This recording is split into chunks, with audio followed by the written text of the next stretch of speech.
Season moves with Shelby Miller going from St. Louis to Atlanta. In exchange, St. Louis got Jason Hayward, and for the first time this weekend, these two guys facing their former teams. Well, it's a homecoming game for Shelby Miller, and boy, could he use a W. Been more than 2 months, 11 starts since he got a win.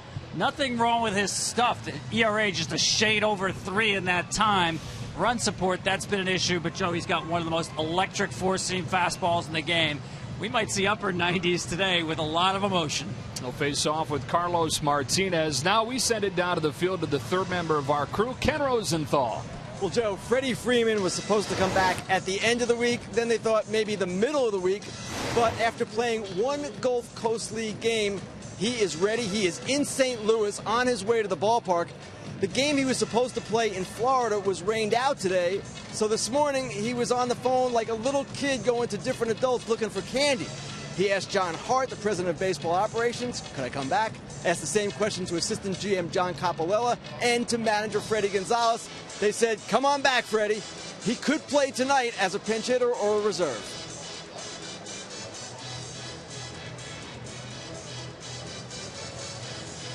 Good.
Freeman is in St. Louis. He's on his way to the ballpark. He wasn't supposed to come back until later this week, but his Gulf Coast League game today was rained out. He found out about it this morning. And then, like a little kid in search of candy from adults, went from one Braves official to another asking if he could come back tonight. Well, he is here in the city on his way. Could be a pinch hitter, could be a reserve. All right, Ken. So good news for Braves fans. They get a guy that's so critical to their lineup back, and no doubt he'll be in the lineup tomorrow, but we'll see if Freddie Gonzalez plugs him in at some point tonight. This is the 9 that'll go with to begin the evening, with Jace Peterson leading things off. Then it's Maben and Markakis. Former Cardinal A.J. Pierzynski bats cleanup. Chris Johnson. Then it's Adonis Garcia making his first career big league start. Perez, Simmons, and the pitcher Miller in this Atlanta lineup against Carlos Martinez, who's been as good as any pitcher in baseball the last 2 months. Seamless transition from the bullpen into the rotation. What I'm surprised about, his stuff gets better as the game goes on. And he begins this one against Peterson with strike 1.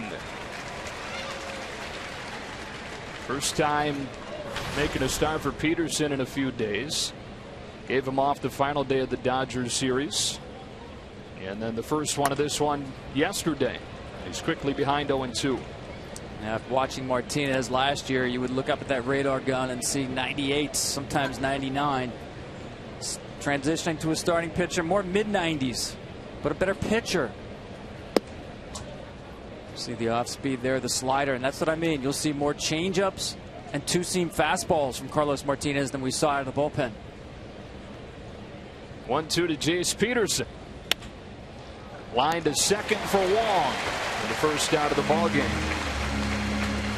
Wong is part of this defense around Carlos Martinez, which is near league average in most categories. Holiday is back in left. You'll likely see him replaced defensively late in the game. Grichuk in center, Hayward in right. In the infield, it's Carpenter, Peralta, Wong, and Reynolds. And Yadier Molina, the 7-time All-Star, does the catching for the 23-year-old Martinez. Jason Hayward having to deal with his son out in right field with his 6:15 local start. Cameron Maben takes strike 1. What a season it's been for Maben in his first season in Atlanta. Acquired the night before the Braves opener. The Craig Kimbrell deal from San Diego.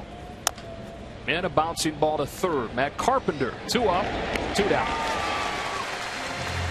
And Maben represents the power in the lineup. 8 home runs for Maben, just 22 in the lineup tonight until Freddie Freeman gets here. Cardinal fans probably rooting for some traffic on the way from the airport to the ballpark.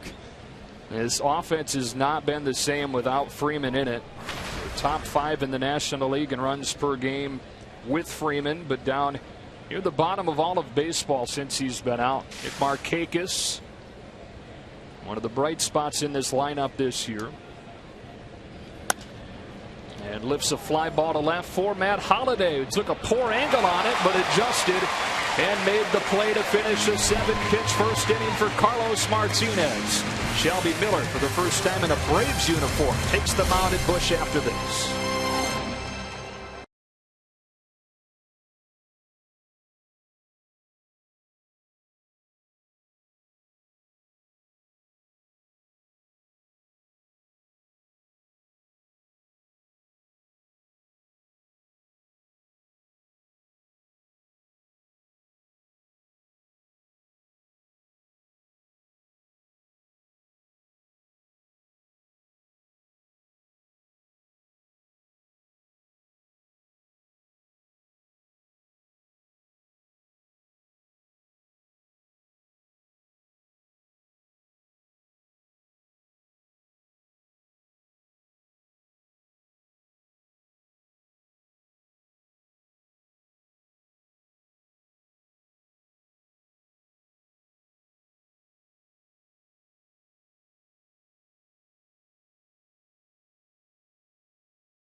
Miller is looking for his first win since mid-May. Yeah, he's got an electric fastball. The four-seam fastball up is his best pitch, but he's really expanded his stuff now to use a two-seam fastball that he learned here last year. Justin Masterson taught him that pitch, and that's become a good weapon for him. And so he gets ready to face his former team for the first time. One of his good friends starts it off in Colton Wong. And leaves it upstairs for ball one. It's been a breakout season for Wong.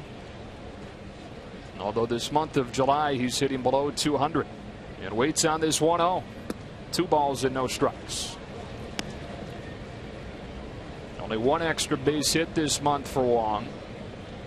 And after spending a couple of months in a row in the leadoff spot, bounced around some early this month, but has settled back in. Waits on this 2-0.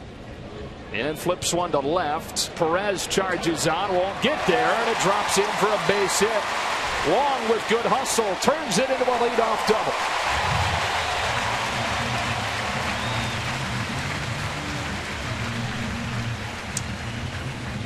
Yeah, this turned out for Colton Wong, but it's actually a mishit ball. That's not a strength for him. Unlike most left-handed hitters, the ball down and in is actually a weak area for him. Well, he'll just carve this one inside the left field line. Didn't square it up, but placed it perfectly. For only his second extra base hit this month. And speaking of slumping Cardinals, here comes Matt Carpenter. Though they have seen some encouraging things from him since the team returned home a couple of nights ago. 2 extra base hits over the last 2 games. Had just 1 this month prior to that. Strike 1. And, you know, Joe, it really surprised me last night to see Matt Carpenter with the team ahead by a run, bunting first and second and nobody out. The sign he got from the bench was, it's your call, bunt if you wish. I guess he just didn't like the matchup against McCarrahan, the left-handed relief pitcher. Tried to put down his first bunt in almost a year. Didn't actually work out. Runner at second, nobody out, 0-1. And Carpenter lifts a fly ball to Perez in left. 1 away. And he's not going to be happy with that at bat either. Hitting the ball to the left side. Holiday comes up third in this Cardinals lineup. You saw Wong and Carpenter. It's Peralta, Hayward, and Molina in the middle with Grichuk, Reynolds, and Martinez. Rounding out Mike Matheny's order. Holiday returned from the disabled list to begin this second half after injuring that quad in early June. And leading the team with the average a tick above 300.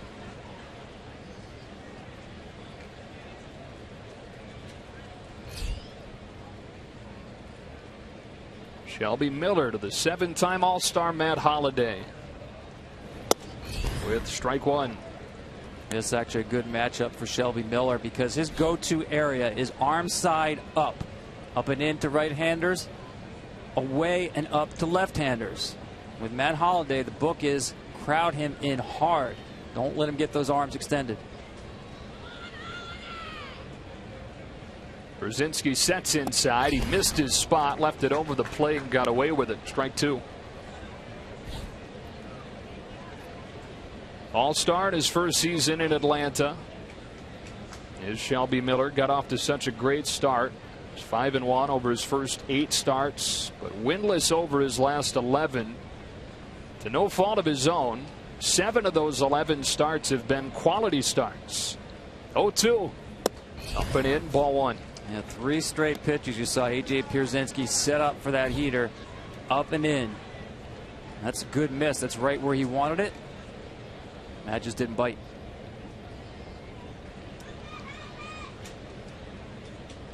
Wong doubled. Carpenter flied to left. And Holiday strikes out. So 2 gone in this first inning as we look at our keys to the game, brought to you by Ford. Well, you might have heard John Smoltz is going to the Hall of Fame tomorrow, right? Great Braves and briefly Cardinals pitcher. So I'm going to celebrate Smoltz with the number 29, all right? The Braves 29-13 when they score first. It is not a good come-from-behind team. And for the Cardinals, man, they can own it at home. 29-5 at home when they score just 3 runs. Shelby Miller may not know those exact numbers, but he knows runs are at a premium at Busch Stadium. And he knows Johnny Peralta's having a great season. 295 team highs in home runs and RBIs in his second season in St. Louis. Cardinals trying to take advantage of a leadoff double from Wong. There's a 1-0. Peralta jams it off of the fist to first, and Chris Johnson will feed Miller, who dances around that Wong double and completes a scoreless first inning in St. Louis.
On a beautiful Saturday night, game 2 in this 3-game set between the Cardinals and the Braves. No score through 1.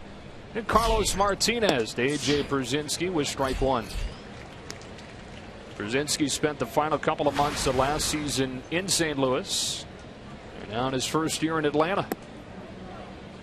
And he was brought in initially to be the backup to Christian Bethancourt, their highly touted catching prospect. But Bethancourt struggled. Pierzynski thrived and took over an everyday job.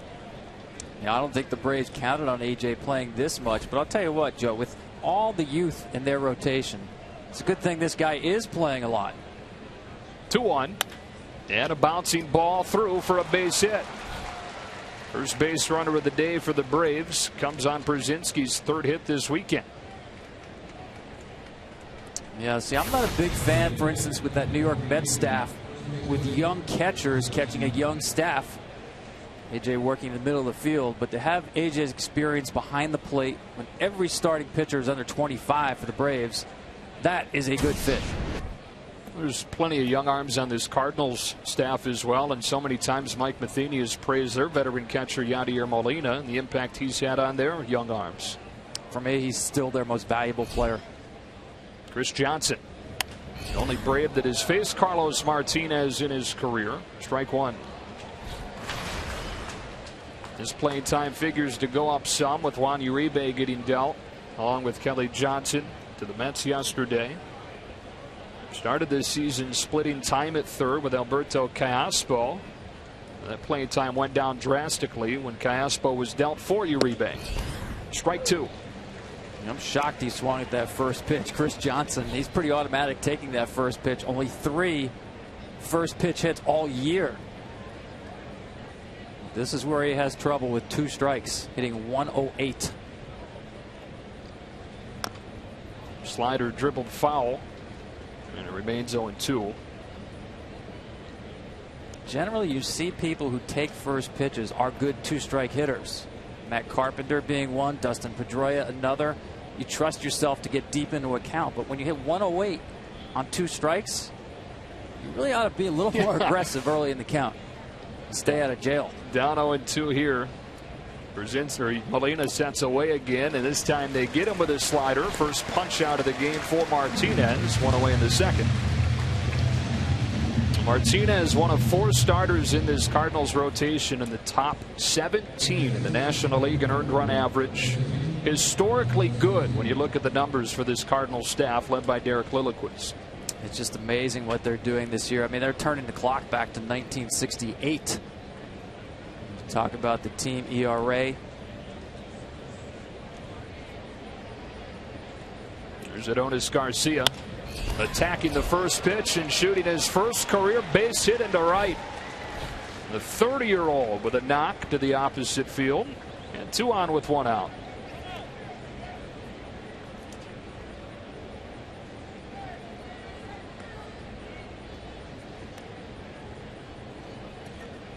They will get him that baseball.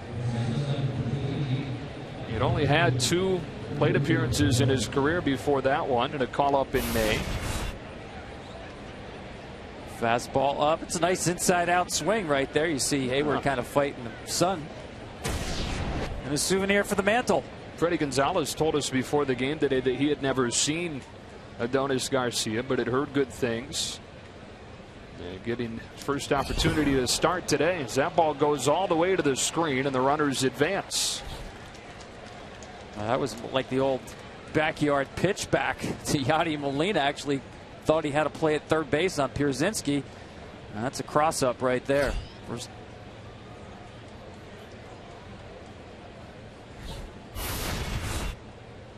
see Yadi react to this ball. I think he thought it was a breaking ball and it just fastball up and in. Martinez at his best when he's harnessing that fastball, which over his first 2 career years was mostly a reliever and could go in there just gunning it without relying on much off speed. It's the development of that off speed stuff, like you mentioned earlier, that is going to determine his ceiling. You're right, but here's where he turns it up. See the velocity tick up? Yeah, he gets runners on base, and that's back to bullpen mentality. Batters are 125 against him with runners in scoring position. He really does find that extra gear in exactly these spots. The Cardinals are going to play their infield just about halfway. Not all the way back, not all the way up. And a 1-1 to Perez. Jam back to the mound. Martinez has it. Runners hold, 2 away.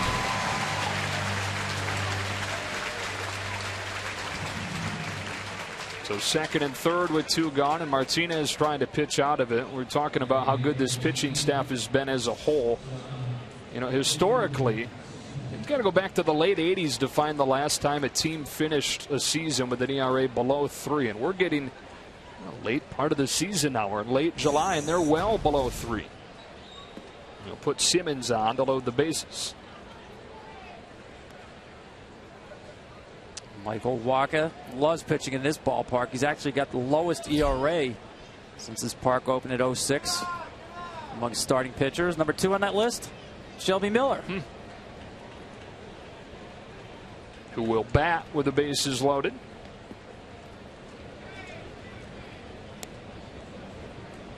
Last time he pitched in this ballpark, last time in a Cardinals uniform. Before that trade for Jason Hayward. And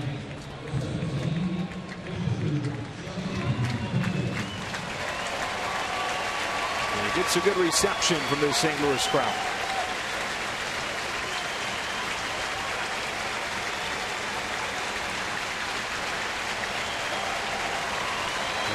What a nice job by Yadi Molina, who walked out in front of the plate to allow this ovation to linger.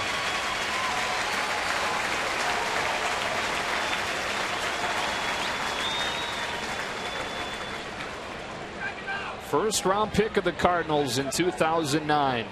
Debuted in September of 2012. Spent the last 2 seasons in St. Louis as well. Before that trade in the offseason.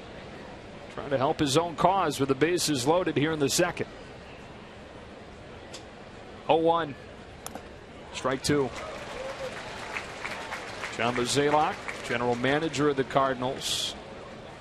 There's a time early on this year when Jason Hayward was off to a slow start, and Shelby Miller was off to a really good start, where folks around here were freaking out a little bit. But I think they remembered that it's a long season. Here we are. It looks like a pretty good deal for both sides at this point. Well, it's one of those great baseball trades people will talk about for years. Trading a 25-year-old for a 24-year-old. And a slider broken off into the zone for strike three. So Martinez with a punch out to leave the bases loaded. We go to the bottom of the second inning in a scoreless game in St. Louis.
To the best record in baseball, the best home record in a long time at 35-12. Jason Hayward takes strike one from Shelby Miller in a matchup of two guys that will always be linked.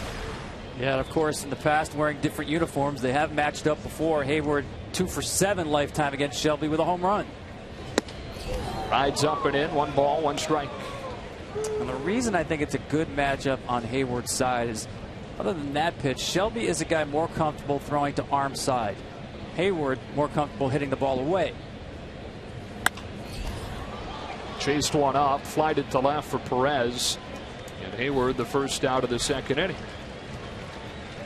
Braves defense around Shelby Miller. They've got one of the best fielding shortstops in the game in Andrelton Simmons. Markakis and right, a 2-time Gold Glover. Ravens play pretty good defense in center this year, but overall, the bottom half of the majors in most defensive statistics. So Wong started the game with a double against Miller. He's retired 4 straight. And now gets Yadier Molina. You got to figure the advantage here goes to Molina, who has seen maybe more pitches from Shelby Miller than any man alive. And Shelby knows Yadi is a classic first ball hitter, and Yadi got his hack in, just missed it. Off speed dropped low, 1 ball, 1 strike.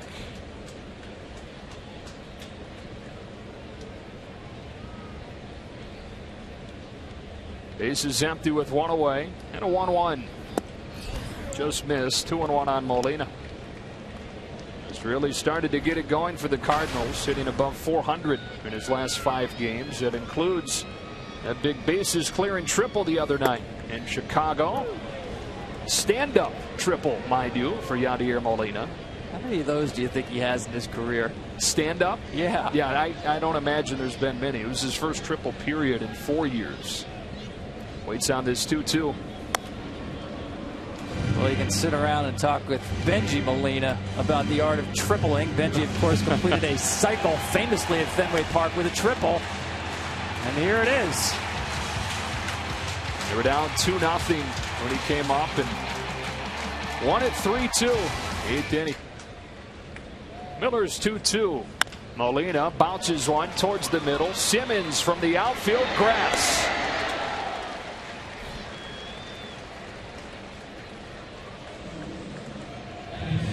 Well, you've got an arm like Simmons and a catcher running. You can throw somebody out way off the infield grass. Terrific range, nothing hurried here. Set, throw, and a cannon for an arm, which is why a lot of clubs wanted to draft him as a pitcher. So nonchalant. Made it look easy. 2 up, 2 down in the second. Randall Grichuk, who has 4 home runs and 10 RBIs since the All-Star break. Those 10 runs driven in lead baseball in the second half. Here's an 0-1. Ball 1.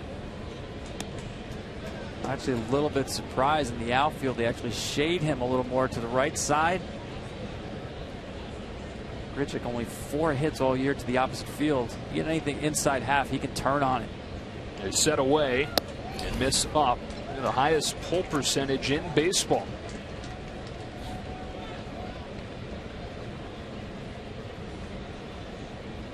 Back-to-back nights with a second inning home run. What's he do here on a 2-1? Takes a strike at 95 and it evens up.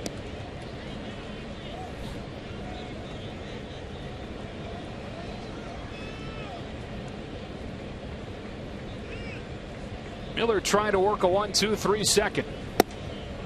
Grichuk leaves it upstairs, full count. Joe, that may be another deal they talk about for years with this guy. What a skill set he has. Reminds me a little bit of Ryan Braun. Just tremendous easy power, quick swing, big power, runs well, defends well. Payoff. And a 1-2-3 second inning for Shelby Miller, who has retired 6 in a row since Wong's leadoff double. Carlos Martinez back to the bump in a moment.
Stadium.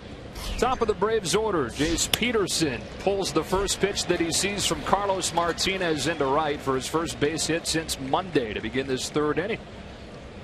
Brings up Cameron Maybin. Let's check in with Ken Rosenthal. Joe, Cameron Maybin cites a number of factors for his breakout this year. Improved health, his work with hitting coach Kevin Seitzer. He's shortened his swing. He has improved not only his approach, but the consistency of his approach. No longer does he deviate when something goes wrong. And I love this analogy. Maybin said that his improvement is almost like the creation of an invention. He was right there, but there was a missing piece, and now he has found it. Wow, that's some heavy stuff right there. Hey, whatever works. One thing I've noticed about Maybin and the work that Seitzer has done with him, watch his setup at the plate. He'll keep that bat rested on his shoulder. That's new this year. Much more relaxed position at the plate. I think a lot of times, especially when pitchers work out of the stretch and hold the baseball, a guy who gets into his stance early kind of gets, it's like a foul shooter. It's frozen a little bit. Nice and relaxed. Yeah, bunts it. Molina goes to second and gets the force. What a play by Yadier Molina.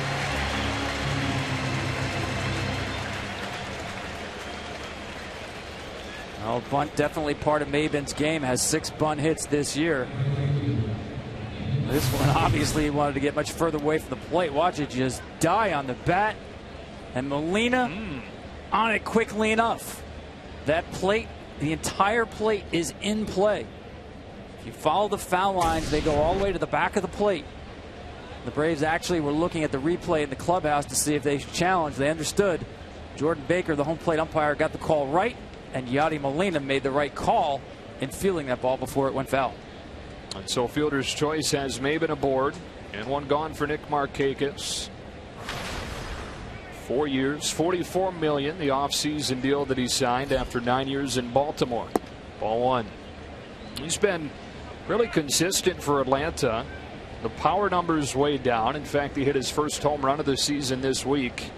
But he's in the top 10 in the National League in on-base percentage. You can see the outfield shifted over almost as if he were a right-handed pull hitter. Here's a 1-0. 2 balls and no strikes. His profile, not that he was a huge home run guy, but his profile as a hitter has changed this year, become much more of a ground ball hitter than in years past. Yeah, wasn't a huge home run guy like you said, but he was averaging about 15, 16 home runs a season in his time in Baltimore.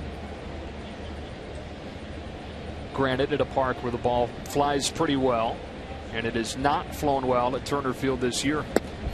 Strike one. It's not often you see a Major League Baseball game in late July where the corner outfielders have combined for 1 home run. Yeah. That's the case with the Braves today.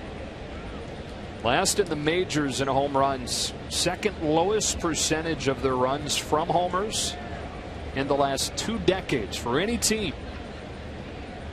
2 balls and a strike on Markakis, and Martinez tossed to first.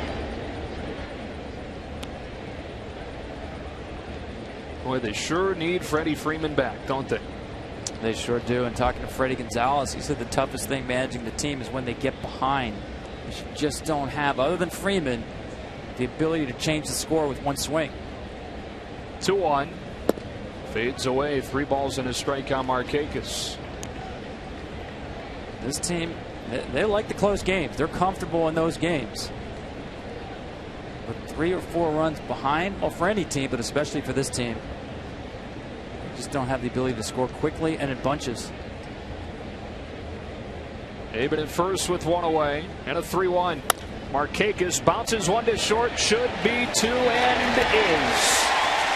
Despite the leadoff single for Peterson, Martinez faces the minimum in the third, and we remain scoreless.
Major League Baseball returns. The American League East leading Yankees take on the Rangers in a game you can only see on Fox Sports 1. Coverage starts at 8 Eastern on FS1. Streams live on Fox Sports Go.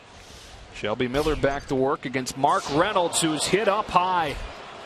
Got him on the left hand, it looks like.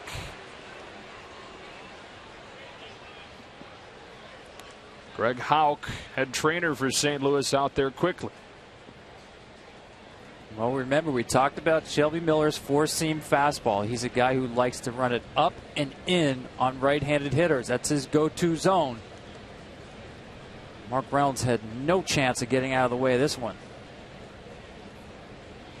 Reynolds was forced into an everyday role, of course, with the Matt Adams injury in late May. He was signed initially just as insurance for the corners and wound up being a smart signing. You can see the natural run on that at 94. You know, Shelby's a guy who sets up on the first base side of the rubber. It reminds me of a free throw shooter where you want your shooting elbow lined up with the rim. He's actually got that right arm on release point lined up with the inside part of the plate. So Reynolds on board to start this inning. And Carlos Martinez comes up, likely to sacrifice Reynolds over for the top of the order. Or at least attempt to, with the corners pinching in.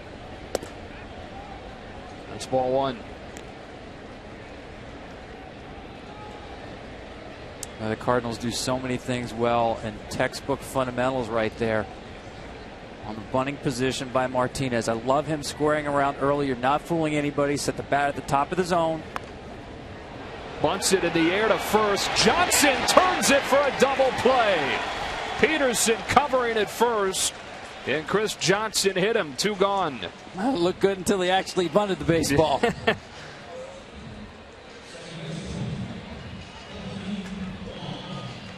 Tough guy to bunt with that high four-seam fastball. Let's see if he raises the bat here at all to catch the ball. No, just kind of caught it at the top of the bat. And Johnson with a nice play.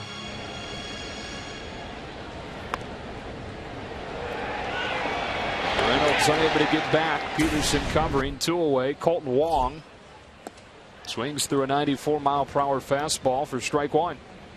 See, Joe, that's what happens when you're Mark Reynolds. You're a guy with not blessed with speed, right? You want every advantage. You try to steal that extra step or two, and then no man's land with the ball in the air. Well, it's like, you know, when you're playing a position where you're out of position, the ball tends to find you. When you're in a spot you're uncomfortable, like running the bases, tends to get exposed. Ball will find you. Miller to Wong with an 0-2. Poked it foul to stay alive. Wong started the night with a double, and he blooped down the left field line, but the Cardinals hitless since. Again, Shelby Miller. Last time he pitched in this ballpark, he beat the Dodgers in Game 4 of the NLDS last year.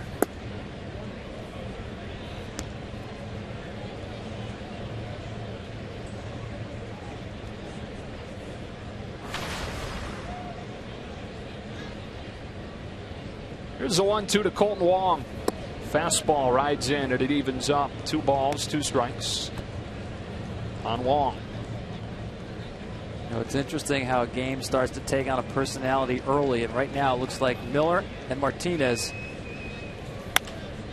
in control. That ball takes off a bit on Maben, but he adjusts and pulls it in, and that does it for the Cardinals in the third. Leadoff man reaches, but Miller faces the minimum thanks to the double play, and we remain scoreless.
Freddie Freeman. The Braves a different team with him in the lineup. He's been out since late June with a wrist injury. One rehab game last night. Went 2 for 4 with a home run down in the Gulf Coast League. As A.J. Brzezinski takes a strike from Carlos Martinez. And then Tom was supposed to play, as Ken Rosenthal told us, in today's Gulf Coast League action, but it was rained out. So he started calling around, seeing who would be okay with letting him fly up and join the team a little bit early. As Brzezinski begins his 4th inning with his 2nd base hit of the night. Check into the studio for a game break with Kevin Burkhardt.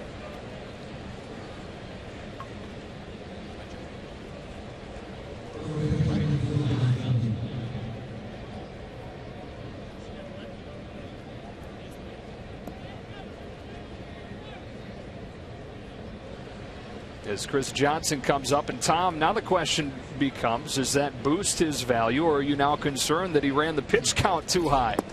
Yeah, I was thinking about all the teams interested in Cole Hamels watching that game, actually probably rooting for a hit to get him out of the game instead of running up the pitch count. Finished with 129 pitches. That matches the most in a major league game this year. Marco Estrada, Toronto, hit 129. But I'm sure there were a lot of nervous people watching that game who are not Cubs or Phillies fans. Ball on a strike on Chris Johnson. Checking with Ken Rosenthal. Well, guys, the 5 teams showing recent interest in Hamels are the one he no-hit today, the Cubs, the Dodgers, the Rangers, the Giants, and the Yankees. Now, the Yankees routinely check in with every seller. They're monitoring the market at all times. There's a player that the Phillies like, Aaron Judge, 6'7" slugger. The Yankees insist that they won't trade him.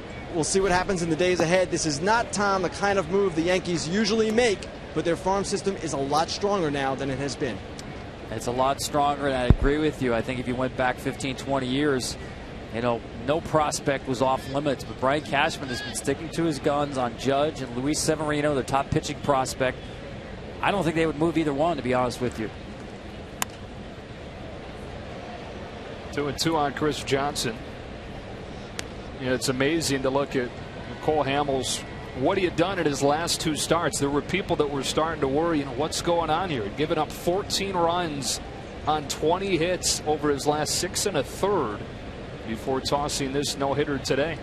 Yeah, and listen, I don't think those starts you just talked about or the one today really change his value. People know who this guy is.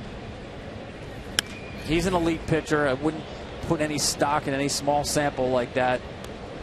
And I would also assume that if you trade him into a pennant race, maybe not more no-hitters, but you'll get the best out of Cole dial Hamels. in a little bit, kind of like trying to get a golf handicap. Throw out the worst ones, throw out the best ones, and you've got a guy who's had a really good career, and importantly for a lot of teams, has a few years left on that deal. 2-2 on Chris Johnson. And Carlos Martinez misses away with a fastball at 99. The contract, by the way, that Hamels has a few years left on was signed on this date a few years ago.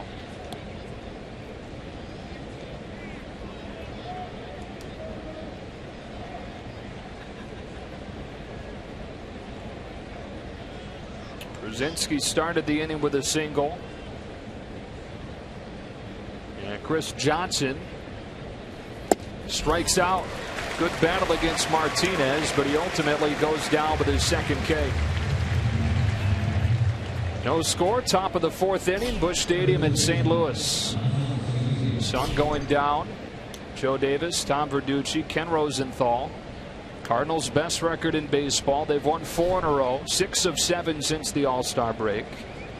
The rebuilding Braves have dropped 9 of their last 12, including 6 in a row away from Atlanta. Adonis Garcia stands in and takes a strike. Singled on the first pitch that he saw his first time up for his first career hit.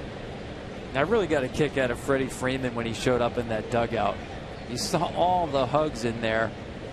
This guy leads the major leagues in hugs every year. Freddie Freeman is a hugger. When they had a bobblehead for him, they had him hugging Johnny Gomes. Is that going to war? Hugging ability? Somewhere in that formula is the hugging ability in the clutch. But you know, he's just a hugger. He's a happy guy all the time. And, you know, listen, they can certainly use the bat. There's Johnny Gomes. Reminds me of that, when you have a family holiday dinner. That one uncle who always comes with the best presents. Oh, man, you can't wait to see him walk through the door.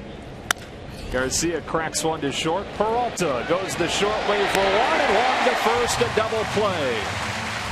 6-4-3. Despite the leadoff single, nothing to show for it.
By T-Mobile, the official sponsor of Game Changers. John Smoltz, one piece of that four-man class this weekend. Wow. Number retired by the Braves, 29, but Cardinal fans may remember he won his last game in a Cardinals uniform. Started 7 games at the end of the 09 season here in St. Louis. Miller misses everything with ball 1 to Matt Carpenter. That makes him one of 16 players to pitch for the Cardinals to make the Hall of Fame. And one of those, people might not know, Stan Musial. Wow. His pitching career, of course, he pitched in the minor leagues and switched to an outfielder after injuring his shoulder. But the last game of the 1952 season, Cardinals were out of it. They were playing the Cubs, who were out of it. He was battling Frank Baumholtz of the Cubs in the batting race. Eddie Stanky, the player manager of the Cardinals, decided he was going to let Stan pitch that day. Tried to goose the attendance a little bit that day. First inning, Harvey Haddix is pitching for the Cardinals. Stan's out in the outfield. After 1 out, they bring Stan in from the outfield to pitch to Baumholtz. Baumholtz, a left-handed hitter, turns around and bats right-handed. Now, you could never get away with this today, of course. Having an outfielder pitch and a hitter goofing around, switches to the other side of the plate. Stan would have got killed on social media if they had it in 1952. Threw one pitch, third baseman made an error, and that was the end of Stan's pitching career in the big leagues.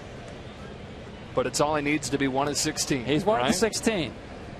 2-2 to Carpenter. So next time you want to win a bar bet, stump a Cardinal fan. Probably can name all 15 of the others, but Stan with one pitch, one of those Cardinal pitchers in the Hall of Fame. A very loose definition of pitcher. I think I could stump some folks in Ballpark Village. I don't know. This is the most knowledgeable town, baseball city in the country for sure.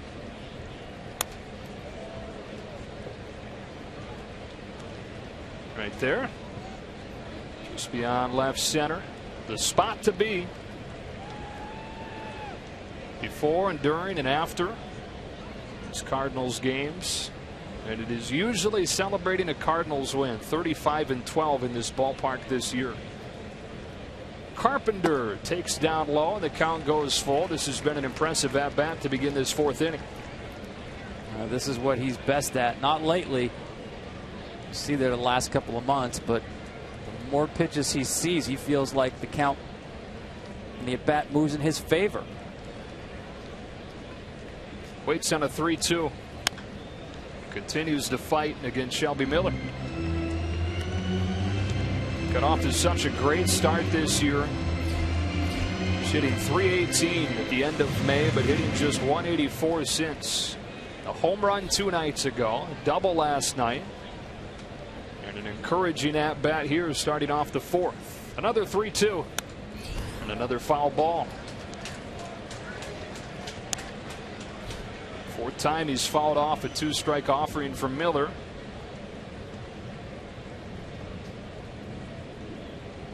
He gets ready to deal the 10th pitch of this at bat.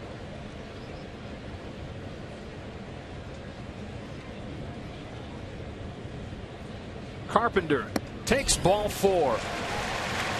And a walk starts off this fourth inning. You can follow your favorite team and players all season long with MLB.com At Bat, the #1 app for live baseball. It's up to the moment at any moment with in-game highlights, live look-ins, replay reviews, and plenty more. At MLB.com At Bat now. Boy, this is an impressive trip up for Matt Carpenter. Yeah, look at AJ. He's going to set up. He wants this ball inside, but again, Miller to the arm side. You know, it's interesting, always interesting to me that most pitchers favor either glove side or arm side. That Holiday pops one up. Easy play in short center. Jace Peterson. One away. And for Shelby, you know, it's tougher for him, especially the left-handed hitters, to run that fastball in. And here, the Holiday. Down and in.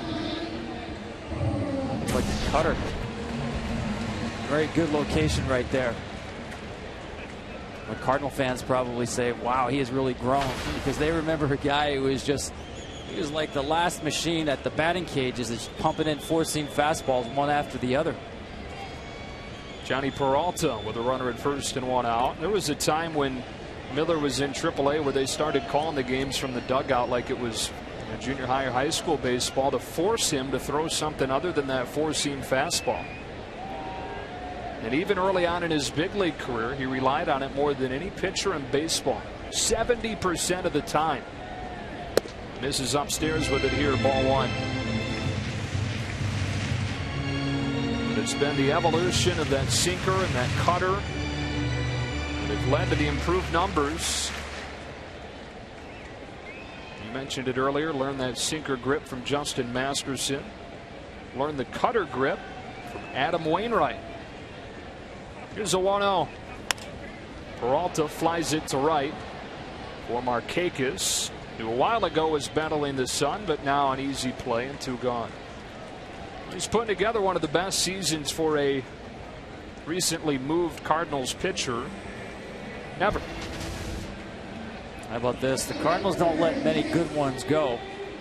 Getting back all the way back to Steve Carlton to find someone who had a better season so far since leaving the Cardinals. You mentioned, Joe, that four-seam fastball. He throws it only about 40% of the time now, but make no mistake, and Peralta just saw it there. That's his go-to pitch. Still bread and butter. Jason Hayward, the man he was traded for, takes ball 1.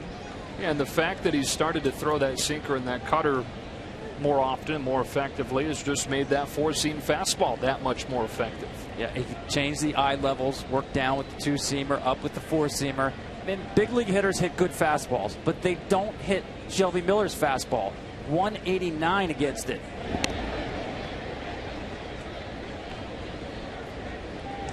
I really think it's partly because of the way he delivers the baseball. Has a very low release point for a guy who's 6'3", a drop and drive guy. When he goes upstairs, it's almost like he's sending the ball uphill. Really holds its plane.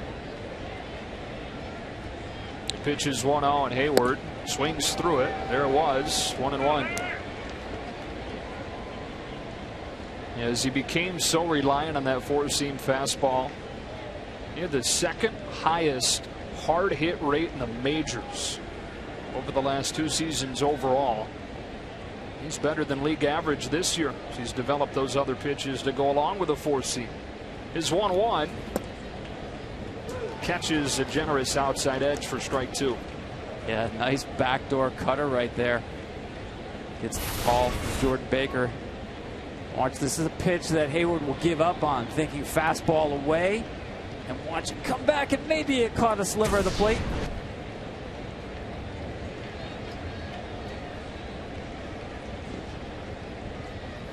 Third Miller strikeout. He went back to Old Faithful. The four-seam in 95 to finish the 4th inning in a scoreless game.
Well, they've been able to overcome so many key injuries, including Adam Wainwright, who went down with the Achilles injury in late April.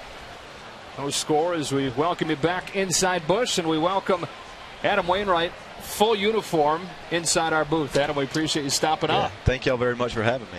I think it's the first time, Tom, that we've ever had a full uniform player in our booth. You weren't going to wear yours today, your Cardinal uniform? No, left that one back at the hotel. Well, I'm representing the St. Louis Cardinals today. Absolutely. So I figured I'd come in my uniform, or my work outfit anyways. So how's everything going? Rehab coming along? Everything is going really good. We've had no setbacks. I'm progressing, I feel like daily, and each week definitely seeing gains. So, that I don't know how to tell people, a time frame, because people always want to know what is the exact day that I'm going to be back. But I just know that I'm trying my very hardest to be back as soon as possible, whenever that is, and I hope that's this year. But yeah, you think that's an actual possibility without picking a date, the idea that you might be back. Yeah, and all I need to hear is might. And when I hear might, that means that it might happen. And if it might happen, then gosh dang, you might as well work for it. Here you had a rough outing the other night, though, on the softball diamond. Got lit up by your daughter's softball team, huh? I did. I had so much fun. Perez down on strikes. Martinez with his 4th punch out. I had so much fun doing that. The pitching machine broke. I might have had a hand in it, but the pitching machine broke right when the game was about to start for the first pitch, and I volunteered, and they were happy to have me out there. But it was fun to kind of, even with 8-year-old little girls, I was kind of surveying their swings. Yeah. Where can I throw this ball to let them hit it, or where could I have thrown this ball to get them out? You know, that was pretty neat. Andrelton Simmons takes downstairs ball one. How about Carlos Martinez and what you've seen from this 23-year-old? Carlos has made tremendous strides this year. If you look at what he's done as a pitcher, he's just been so consistent. And the consistency with his innings and his pitching just comes with the consistency of his delivery. And when he controls his delivery, he controls his pitches. And his pitches, as everyone knows, are very nasty. He's got great stuff, great arm, and he's got great poise. You know, he's got a lot of confidence out there on the mound, obviously. So he's been tremendous for us this year. You must feel like something like a proud papa today with Carlos, and on the other side, Shelby Miller. Guys who you saw come up, I'm sure you had a major influence on them. What are your thoughts about Shelby Miller? Well, I hope I had, you know, a positive influence on him, and he's been kind enough to say some nice words about me in the press and stuff. And gosh, I eat that up. You know, I feel blessed to have been his teammate and watch him grow. Johnny Peralta throws out Simmons, 2 up and 2 down in this 5th inning. He said that you taught him your cutter grip. Who taught you the cutter grip? Well, the idea of it, and mostly the grip and the pitch itself came from Chris Carpenter. I mean, as so many of my other stuff did. You know, the idea of a good cutter is a variation of your fastball. It looks exactly the same as your fastball, and it has late biting action, and it's really hard to do that the way I was throwing it before, manipulating my wrist and turning my wrist. And the way Carp throws it is he kind of gets his grip, he sets it, and he fires it like his fastball. And that's something that I've always thought just made so much sense, and it makes it a better pitch. Well, speaking of influences, a good friend of yours, John Smoltz, going into Cooperstown tomorrow. What do you expect from his speech? Well, I'm sure we'll be entertained. The guy could talk to a stop sign for hours, you know, and entertain everybody around. He's got a gift of gab, but he also was just, as everyone knows, as these great Atlanta players know, he was just amazing on the mound. I can't wait. I'll talk about it next inning if you'll have it. Yeah, will you stick around for another half inning? Sure. All right. So, you know, not active right now in the traditional sense, but still plenty active down in the dugout, it looks like. We'll talk more with Adam Wainwright at the bottom of the 5th.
The official vehicle of Major League Baseball. We've got a pitcher's duel going. No score to the bottom of the 5th. We've got a pretty good pitcher up in the booth with us, fully uniform. Adam Wainwright, Cardinals ace, is Yadier Molina. Gets ready to bat against Shelby Miller to begin this 5th inning. Miller starts him with ball one. You started before we went to break there, Adam, as we welcome you back inside to tell us about your memories of your time together with John Smoltz. You said you could go all day telling stories about him, huh? Yeah, he's a great friend of mine, and he's one of my mentors, but he was really probably my strongest baseball idol growing up, you know, just watching him compete. And if I'm not mistaken, which I'm probably not, because I really love John Smoltz. He had like 212 wins, 15 postseason wins, just a horse in the postseason. A horse, a guy that showed up every year and threw 200-plus innings, 15-plus wins, won the 1996 Cy Young. I mean, you know, I got clips of him talking in the paper on my wall since I was 5 years old. So maybe not that, maybe a little bit older than that. 9 or 10 years old. Yeah, you're dating Smoltzy. Yeah, 9 or 10 years old. He'll get back to you, you know that. But I can remember my first day of Gulf Coast League down in Orlando when I was with the Braves in the minor leagues. And he just kind of brought me over. He knew I was a South Georgia kid. We'd played golf one time because he had a house down on St. Simon's where I live. And he brought me over. He gave me a pair of Mizuno cleats. He said, anything you ever need, let me know. And that was exactly the way he was all the time I ever saw him. So we've had some great golf rounds. We've had some good basketball matches. He's just a great competitor. How about ping pong? You ever dumb enough to challenge him in ping pong? Listen, he's no different than everybody else in the world that thinks they're the best ping pong player. So he actually is pretty darn good. But everybody thinks they're the best. Randall Grichuk with one away in this fifth inning. Waits on an 0-2 and leaves a fastball upstairs. 1 ball, 2 strikes. Shelby Miller, former Cardinal, now in his first season in Atlanta. Backwards from the path that Adam Wainwright took. Braves hoping that he can be their Adam Wainwright, perhaps. I want to make sure that we get a chance to talk about your charity. I know you've got a unique setup with what you do. Tell us a little bit about what you do. Well, we run a fantasy football charity, and that sounds crazy to some folks, but what the idea was to create a fun environment, a fun charity for the players who are going to be involved, as well as the people who are giving their money and the fans that are involved too. So it's a totally unique thing. It's called Big League Impact. You can check it out on bigleagueimpact.com. And we're actually playing in Atlanta this year. John Smoltz is hosting our league there.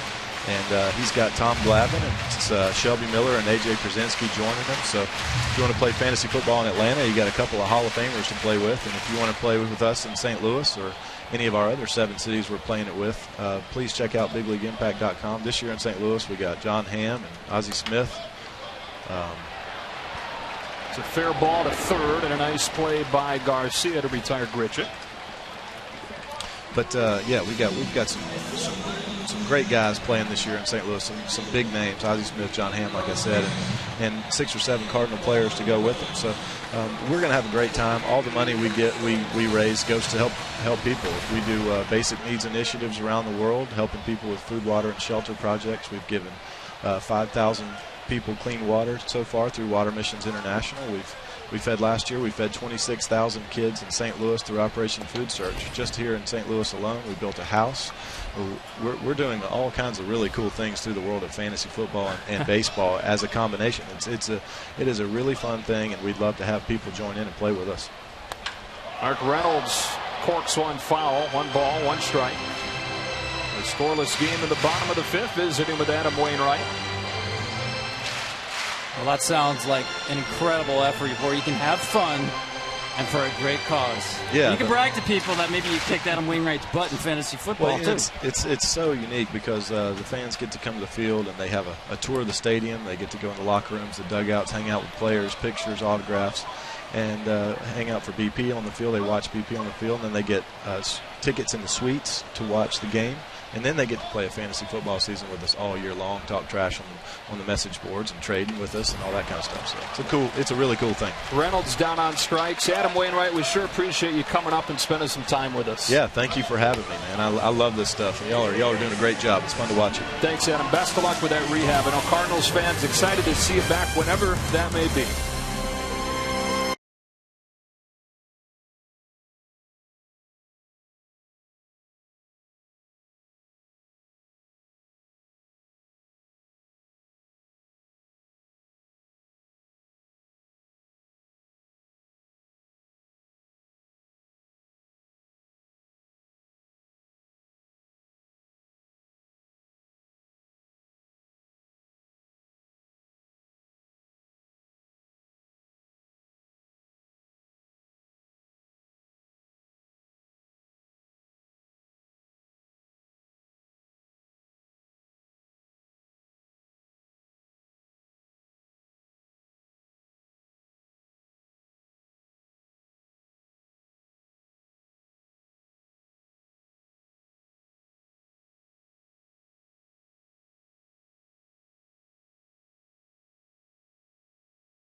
Martinez, and away we go in the sixth inning.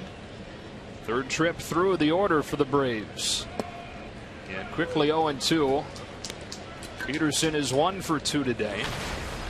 And leading off this Braves lineup, which is the 85th different order that the Braves has sent up this season in 97 games. 85 different orders. You know, it's funny, in spring training, Craig Kimbrell had them wear name tags. The roster had turned over so much. And he was gone about 3 weeks later. They need name tags in July. It's turned over even during the season so much. Here's a 1-2, and Peterson takes it outside. 51 players have been used. It's a Major League Baseball high this year. It's already a franchise record for Atlanta. Here's a 2-2, and a base hit. Second one of the day for Peterson, who was thinking 2 out of the box, but Hayward, good speed to cut it off. Leadoff single Peterson. Time for a game break. Kevin Burkhardt.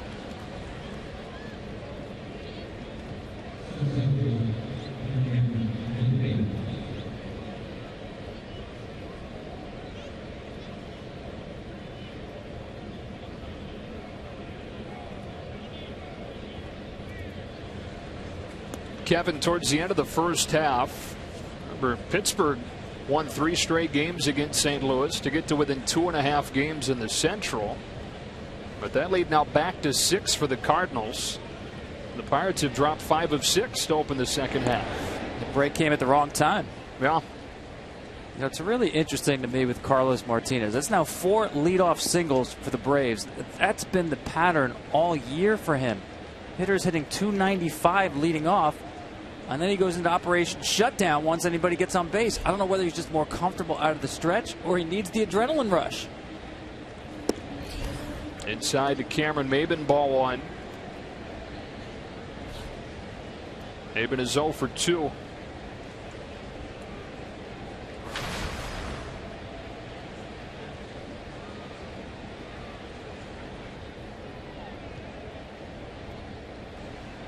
'23-year-old Carlos Martinez to Cameron Maybin with a 1-0. Maybin hits it in the ground towards the middle. What a play by Wong! Third double play.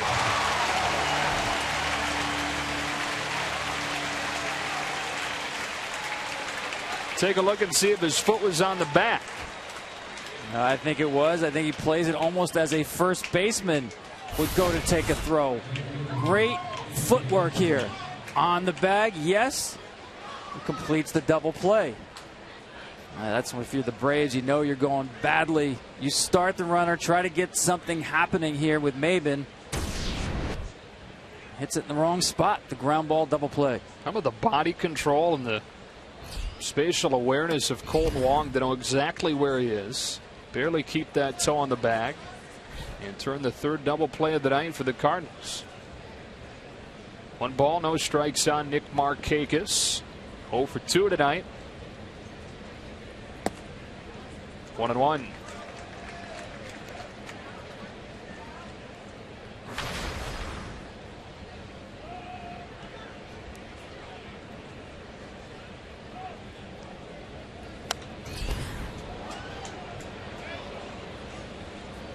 So Markakis falls behind 1-2.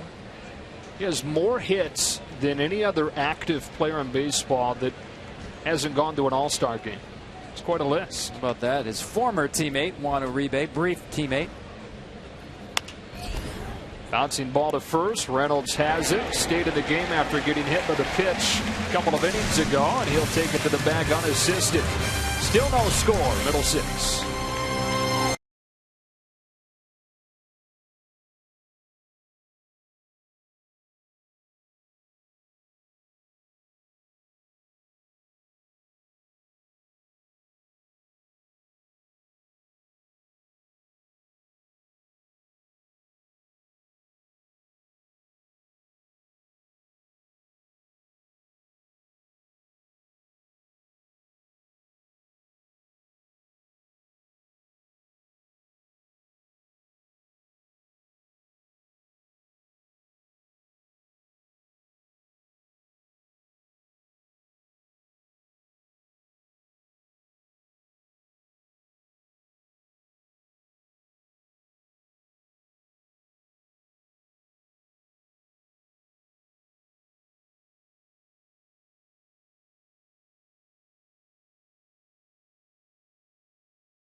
stars in the MLS and from around the world meet for one spectacular night with the MLS All-Star Game, the 20th annual, presented by AT&T, Wednesday at 8 Eastern, only on Fox Sports 1 and streaming live on Fox Sports Go. These two guys have been the story tonight. Shelby Miller, Carlos Martinez, who popped into a double play trying to bunt his first time up. Kolten Wong started the Cardinals night with a double against Miller. It was a bloop double that barely fell in down the left field line. No hits since. I said early about second or third inning, this game seemed to develop a personality. It certainly has turned out that way, where they're looking at each other like, oh yeah? It's a nice job to put it in play by Martinez. Johnson will tag him out. And one away in the 6th inning. You go back a couple years ago in this ballpark, 2013, when Shelby Miller was in a Cardinals uniform. He gave up a broken bat single to the first batter of the game against the Rockies and then proceeded to retire 27 straight. So a perfect game following the leadoff crack bat base hit. And while he's not been perfect since the game opening double tonight, no hits since Wong's double.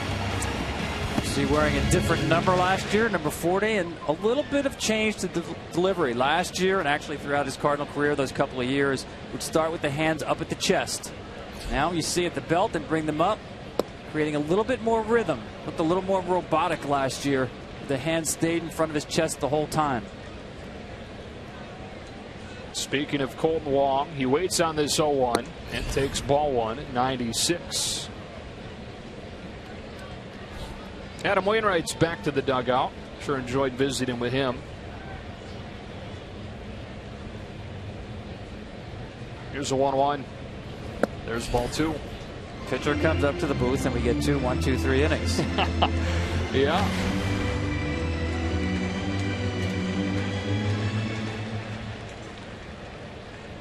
These two guys came up through the system together, through the Cardinals system, did Miller and Wong. Good friends. Here's a 2-1. Wong fouls it off, evens up 2-2. You're talking about that delivery of his and how it's smoothed out. Well, he's 6'3" on the mound with a 10-inch rise. He's 7'1", but watch how low his release point is. 5.5 feet off the ground. It's extremely low for someone that tall. Drop and drive, how low he gets and finishes. Wong hits a fly ball the other way, sending Perez back to the track to pull it in. 2 gone. And that was another one of those high fastballs, and I think, Joe, that's the reason why it has such life on it. It comes from a point where you don't normally see four-seam fastballs, that low release point, and the pitch holds its plane high in the zone. So it's a different angle than hitters normally see. Once again, fastball on the arm side, and the crowd rooting for anything these days, any hope of a hit. Now Matt Carpenter. No, offense has not been something they've gotten used to this summer in St. Louis. They've won games because of their pitching.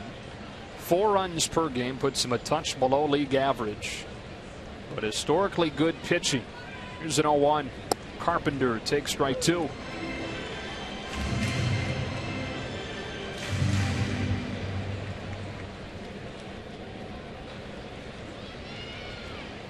Miller trying to work another 1-2-3 frame.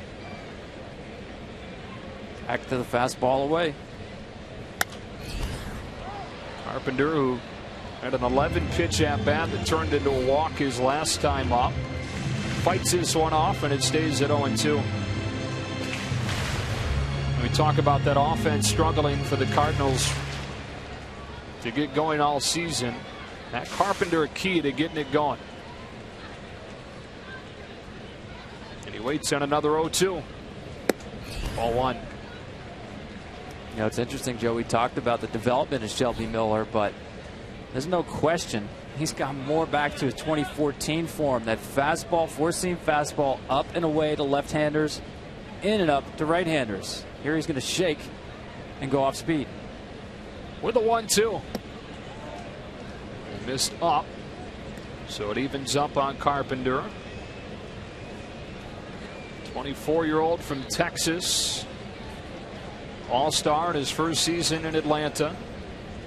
hoping for some run support, hoping for his first win since mid-May. Is 2-2. It's 11 consecutive starts without getting a victory, despite having 7 quality starts and looking like he's on his way to an 8th over the last 12. Yeah, if it's been frustrating, right now it's frustrating because Matt Carpenter had that 10-pitch at bat. And Shelby Miller has to wonder at this point, once again, what do I have to do to get this guy out? See what he does on 2-2. Bounce to first. Chris Johnson beats a hustling Carpenter to the bag. And another 1-2-3 inning for Shelby Miller. Heck of a homecoming tonight.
Visit MLB.com/tickets today.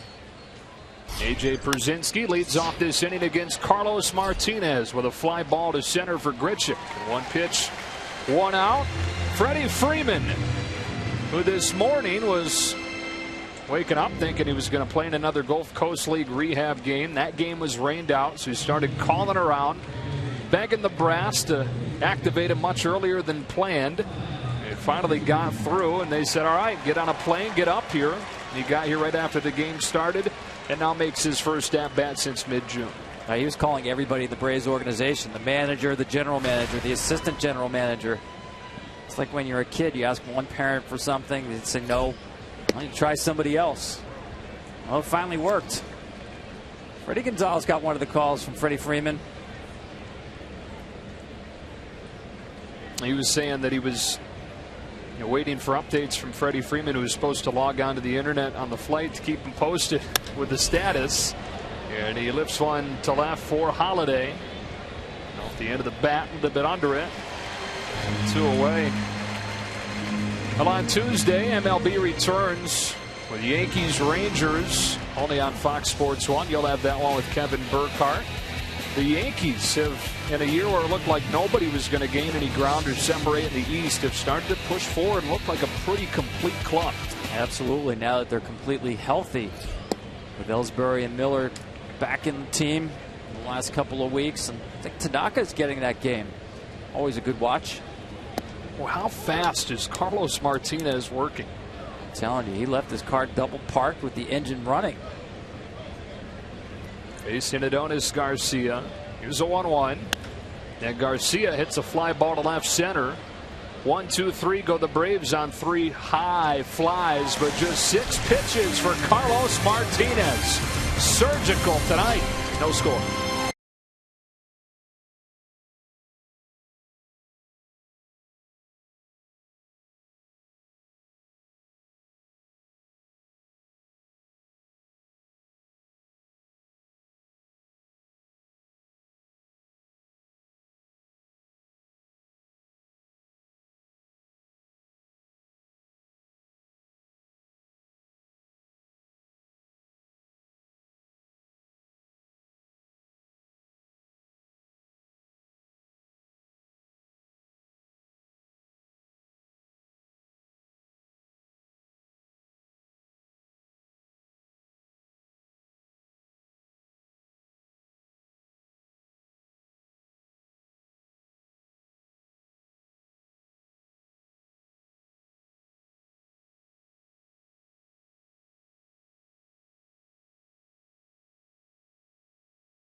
pitchers duel. The only hit for St. Louis came from Colton Wong to start their night. Bloop double down the left field line against Shelby Miller, making his return to St. Louis.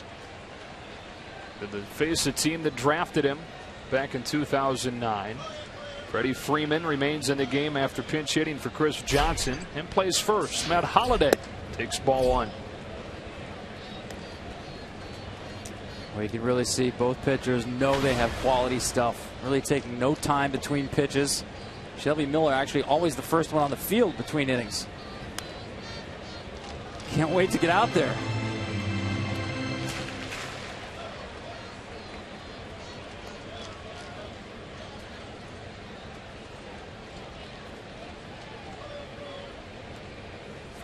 Three, 4, and 5 in the Cardinals order in this inning. After Holliday, Peralta, and Hayward. 1-1.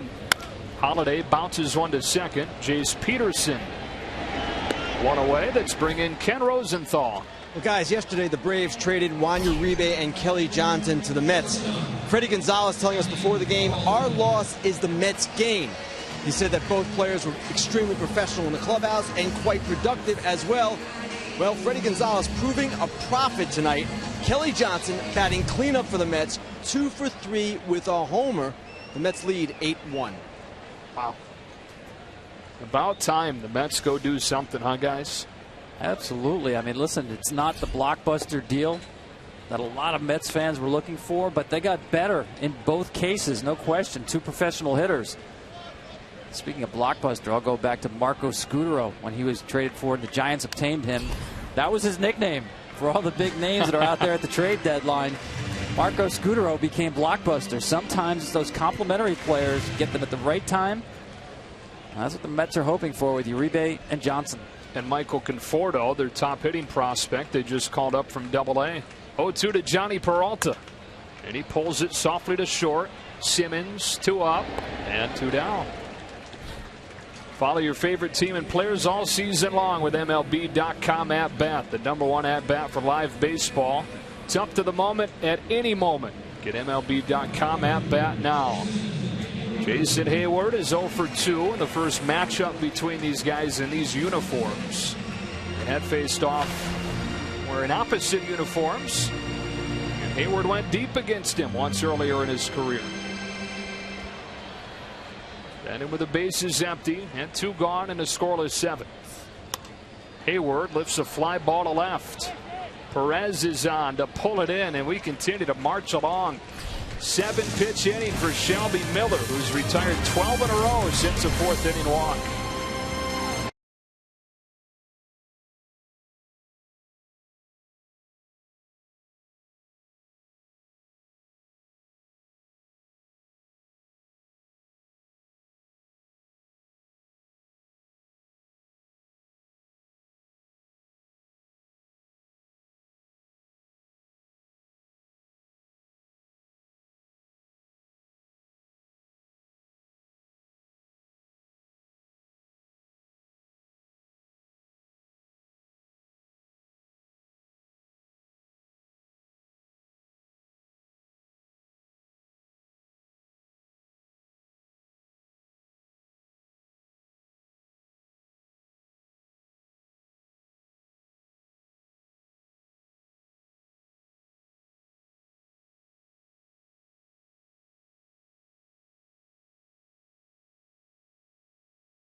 Live in HD on more than 400 devices with MLB.TV Premium. It's the #1 live streaming sports device with real-time highlights, live look-ins, and plenty more. Every night on every device. Visit MLB.TV for details. Carlos Martinez, only 76 pitches through 7 shutout innings. And ready to face the bottom third of the Braves order.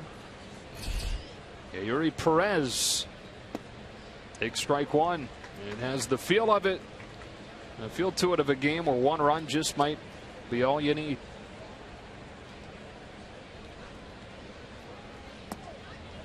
A little bit low, 1 ball, 1 strike on Perez.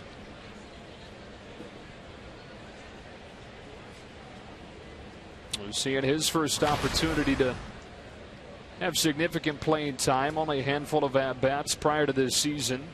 Waits on a 1-1. That misses just in. 2 balls and a strike.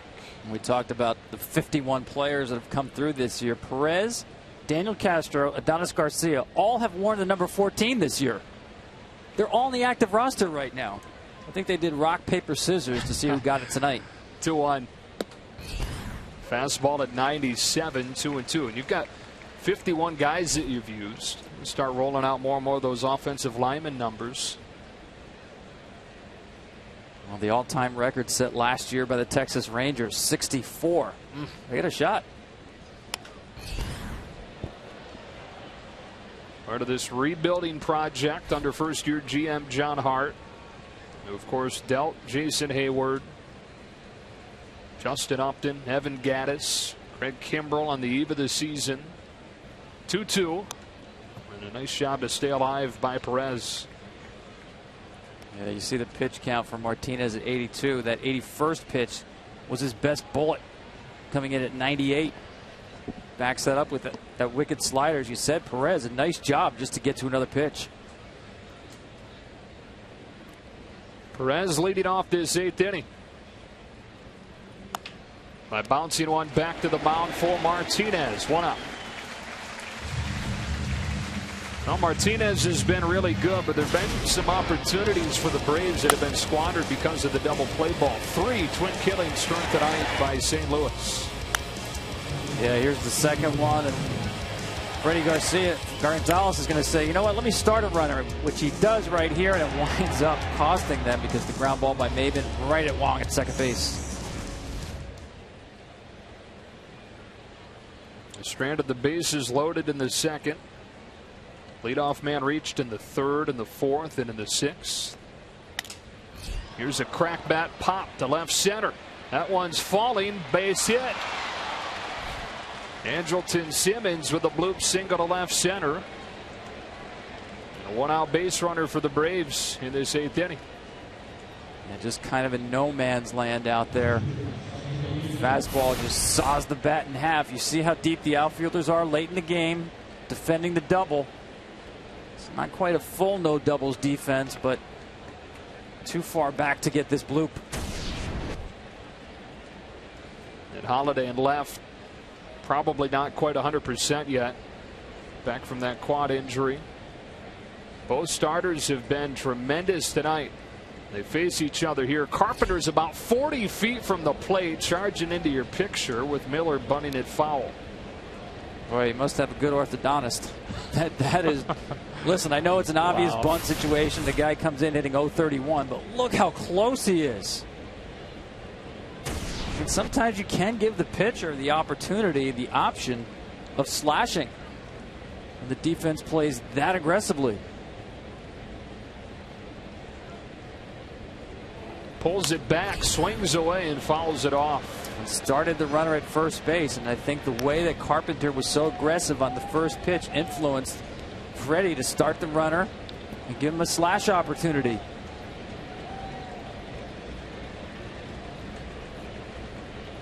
Now I think you leave the bunt on, and the perfect world for Miller, anything on the right side on the grass gets the job done. This is something the Braves have done pretty well this year. They've had to, because they do not hit for power. Runner at first with one away. Martinez chasing Simmons back.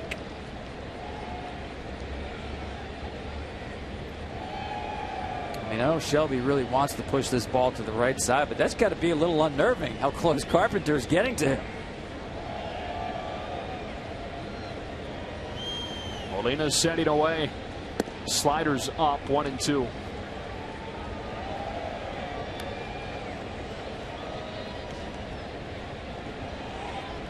There is some action in the Cardinals bullpen. Randy Choate, the left-hander, has started to lose. And a scoreless game in the 8th inning.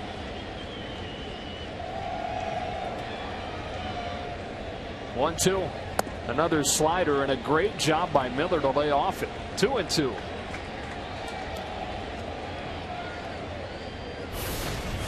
As you said, this is a great take.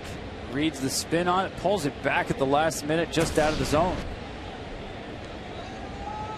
Well, listen, he's got to attack here with the fastball and throw a strike. Don't want to get to 3-2. Take the out. After a couple of sliders, goes fastball, and it's bunted foul, and Miller is retired after an intriguing battle with Martinez. Back to first goes Simmons, and 2 gone in this 8th inning. Toughest pitch to bunt, fastball up. Watch the bat go up to try to get the baseball. Ball's actually out of the zone. Good job by Carlos Martinez. So Simmons remains at first. Back to the top of the order, Jace Peterson, who has 2 of the 6 hits tonight for Atlanta. First year Brave, first full big league season for him. And first pitch fastball outside, 1-0. He was acquired in that Justin Upton trade, and has given him a nice piece at the top of the order.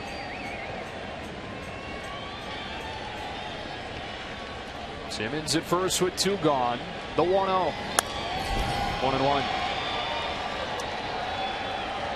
You know, some splits just defy logic, Joe. I mean, this guy Peterson, in the first inning, he hits 153.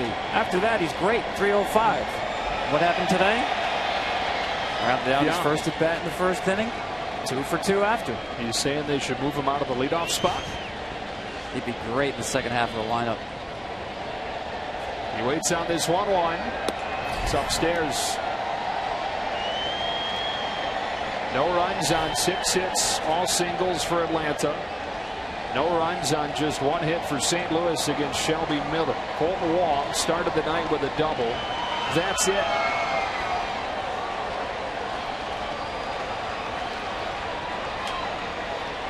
Molina sets inside for this 2-1. Bouncing ball left side. Peralta's got it. Goes to second just in time to beat a sliding Simmons and finish the Braves in the 8th. Still no score.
ballpark that he started his career in. 7 shutout innings, a double from Colton Wong to start the night. That's it.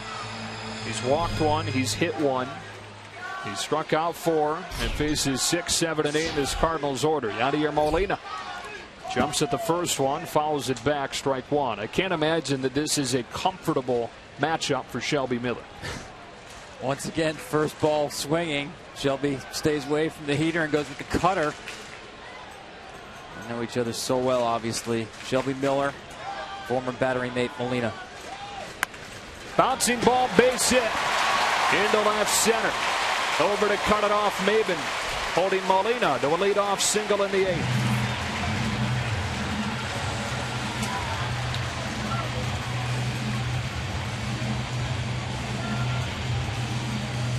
First base hit for St. Louis since the opening inning. And here's Randall Grichuk.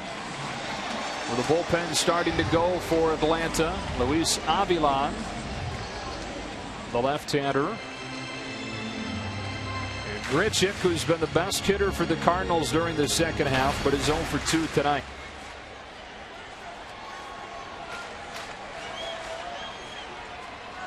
Infield at double play depth. That's a called play from the bench on the pickoff throw to first base, just to see if Grichuk could give away a bunt. He's not bunting. Cardinals have only 5 sacrifice hits from position players all year, and the way this guy's swinging the bat, you let him swing. Miller just misses with a cutter off of the outside, ball 1. Miller was taken 19th overall by the Cardinals in 2009. 5 picks later, the Angels took Randall Grichuk. 1 pick after that, Mike Trout. 1-1. Nothing wrong with the stuff. Cutter, and now upstairs with the 4-seam fastball just above the hands. He's so good at placement of that 4-seamer. It's an easier pitch to hit, slightly easier, if it's down, not up there. They set away for this 1-1, and Grichuk takes it low. 2 balls and a strike. Yeah, that was a pitch he wanted. That was one of the rare fastballs we've seen downstairs. And no call changes an at bat more than a 1-1 pitch, where they're called ball or strike.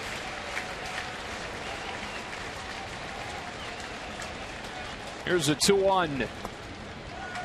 And Grichuk into a 3-1 count.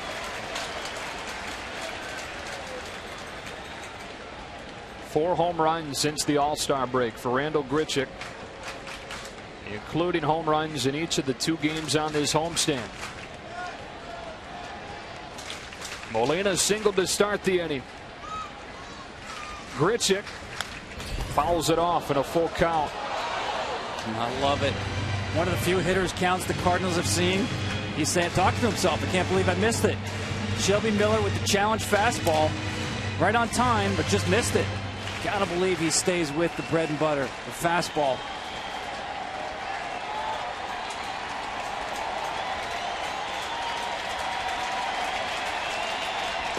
Missed with a fastball. 2 on with nobody out for the Cardinals.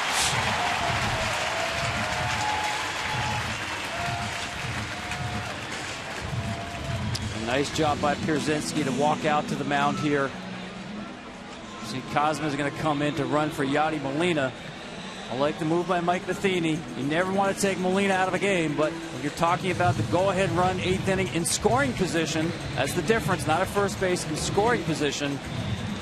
That is the play, and especially if he's going to ask Mark Reynolds to bunt. It'd be almost impossible to bunt Yadi Molina over to third in a forced play situation. So there's Cosma, the pinch runner. After Reynolds, it'll be Dan Johnson who's grabbed the bat. Who's due to hit in Carlos Martinez's spot. Last sacrifice bunt for Mark Reynolds was last July. 2 on, nobody out. 8th inning in a scoreless game. Cardinals not expecting a bunt. The Braves, obviously. You saw both corner infielders playing back.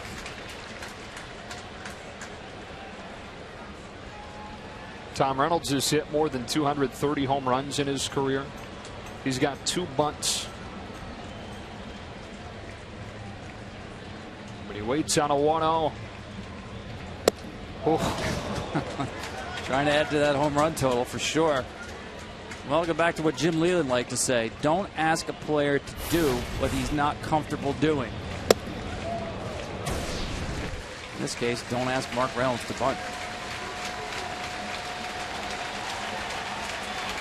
Molina with a single. Kozma running for him at second. Grichuk with a walk.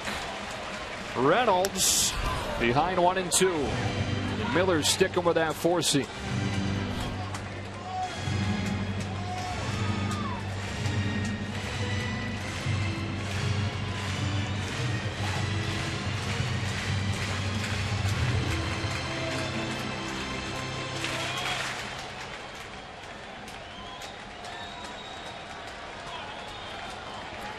Game on the line in the 8th inning. Pitch number 100 is 97 of the gun, but ball 2. A little wry smiler there from Shelby. That's a pitch he threw exactly where he wanted it. At the top of the strike zone, but Jordan Baker said it was above the strike zone.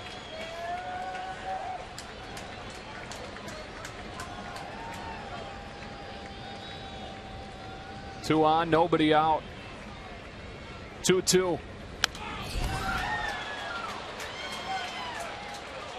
We talk about the power that Reynolds has. High homers, high strikeouts. But entered this season with a bit of an altered approach. More of a focus on putting the ball in play.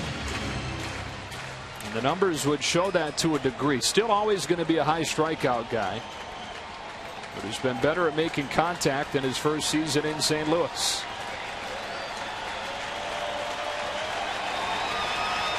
Here's the 2-2. In the air to center. Back on it goes Maben. Kozma tagging, advancing towards third safely. Job well done. Mark Reynolds at the corners with one away. Wow, what a great job by Mark Reynolds. Just seeing fastballs, fastballs, fastballs. Miller goes off speed. Like a rare changeup here, and Reynolds out in front, but strong enough to hit it deep enough to move up Kozma. Well, that is a terrific at bat by Mark Reynolds. Well, maybe the second changeup we've seen tonight from Miller. Interesting pitch selection and his last call. And an appreciative hand from his old fan base. The bullpen will try and keep it scoreless.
after a wonderfully pitched game, 7 1/3. Runners at first and third, his responsibility as he hands it off to a left-hander in Luis Avila. He's looking for one ground ball, sinker, changeup guy who does work down in the zone. It's Stephen Piscotty.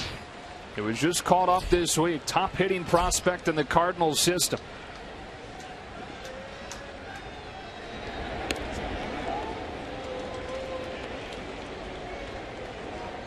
Piscotty 2 for 9 in his first 3 games. He's been on the bench since the team came back from Chicago this week with a stiff neck. Getting an opportunity in the 8th. And taking ball 1 to begin his at-bat. A lot of Piscotty's family came out here from California. They did see his debut, but as Steven said, playing in Busch Stadium, that's as special as your real first big league debut. In the dirt and smothered by Brzezinski. It's 2-0. And so John Shelby, or Shelby Miller, and Carlos Martinez nights come to an end. Technically, the same at bat. With Miller leaving the game, and Martinez getting pinch hit for.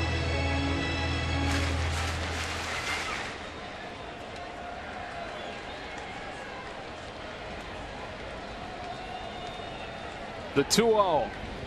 3 balls and no strikes. Colton Wong is due next.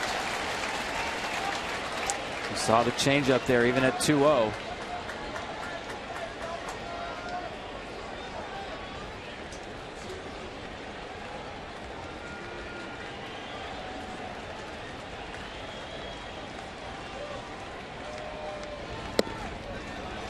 Three and 1. Got to be in the back of his mind.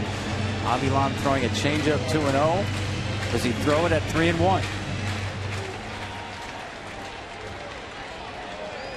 Shelby Miller begging for a ground ball that could get his team out of this inning.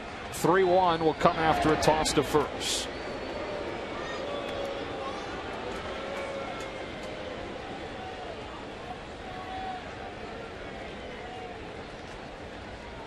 Former first-round pick out of Stanford. Runners at the corners and 1 gone in the 8th. And a 3-1. 3-2.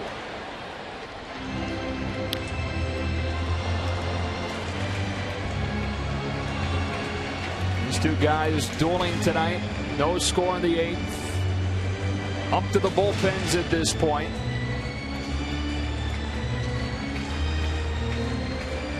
Cardinals with the best bullpen in the National League. The Braves bullpen has been an issue all season.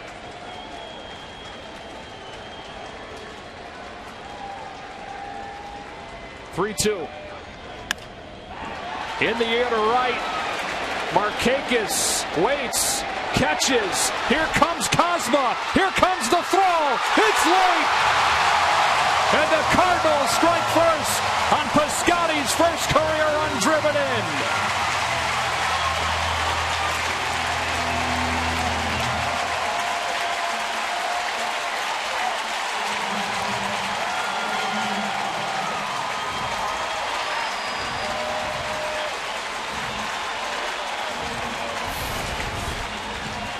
Well, Markakis does not throw as well as he used to. Last night, Cardinals running on him. No chance to get Kozma. And what an at-bat by Piscotty. A young rookie with his first RBI. The wherewithal to hang in there on a 3-2 changeup. No anxiety at all in that at-bat.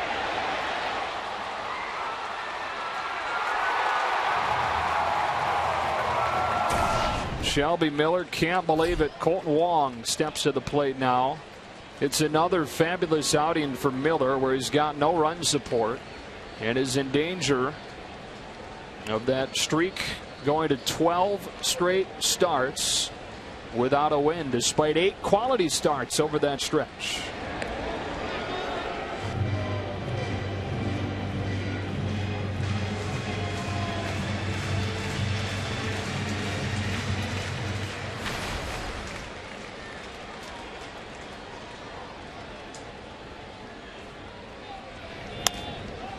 Wong pops it up short right. Chase Peterson is there. And the Cardinals are finished here in the 8th inning. Braves will have the top of the order due up in the 9th. It was this close. Cosma, the pinch runner, slides in for the game's only run through 8.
And a sacrifice fly, stays in the game and plays left. So Matt Holliday comes out. Seth Maness on to try and shut it down. Rosenthal was used a few days in a row midweek. Last night they went to Segrist. Tonight they go to Maness. Shows you the embarrassment of riches that Mike Matheny has. Maness, terrific sinker ball and really an outstanding changeup as well. Was very sharp working last night. 2, 3, and 4 for the Braves. Cameron Maybin to lead it off. And Seth Maness has 3 saves this season, misses with ball 1. Last chance for Maybin to extend a mini 5-game hitting streak. And a rocket to short, caught on the fly by Peralta. 1 gone. Cruz is in the game to catch. Remember, they pinch ran for Yadier Molina. It wound up being the right decision for Mike Matheny, who will try and make another correct decision. Uses Maness to get Maybin. And now calls down to the bullpen with the left-hander Markakis due up to bring on the left-hander Choate. Working his way through this 9th inning, 1 piece at a time with a 1-0 lead.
as back-to-back lefties do up in this Braves order. On to face Markakis and perhaps Pierzynski.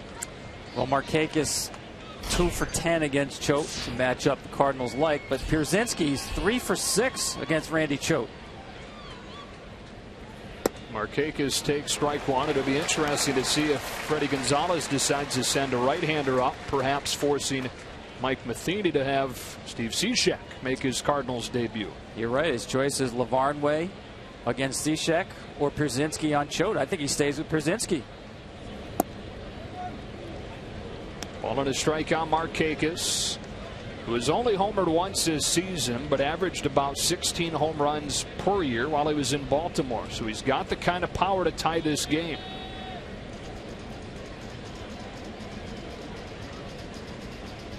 Here's the 1-1. Bounce past his glove and into center. Base hit. Tying run reaches for the Braves in this ninth inning on Markakis' first hit of the night. And Pierzynski will hit. Again, 3 for 6 against Choate, and also 2 hits tonight. The sinker just catches too much of the plate right there.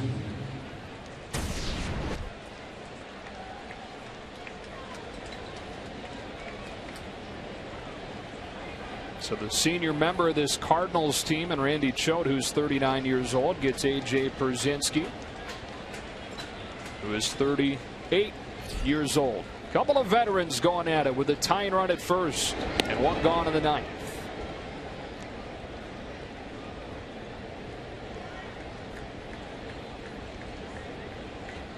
A.J. another hitter. You have to really be careful first pitch. Very aggressive swinger. Took one. Off speed. Strike one. A great location too.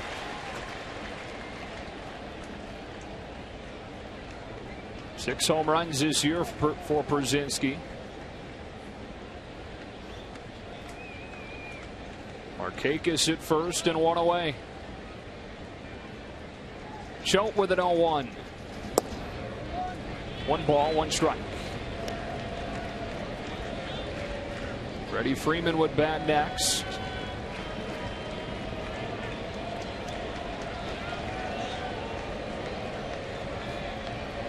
Only 6 saves in the long career of Randy Choate. Ground ball could end it.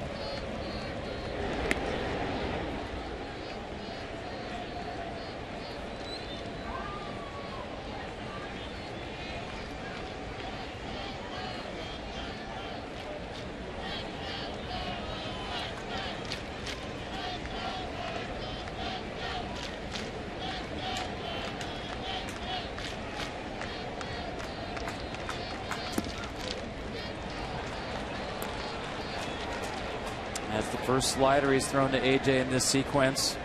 Like A.J. saw that pitch really well. Second night in a row, things have been interesting in the ninth inning for the Cardinals without Trevor Rosenthal there to shut it down. Here's a 2-1. Pierzynski cracks one on the ground to short. There's one. There's the game. A 6-4-3 double play to finish off a 1-0 St. Louis win.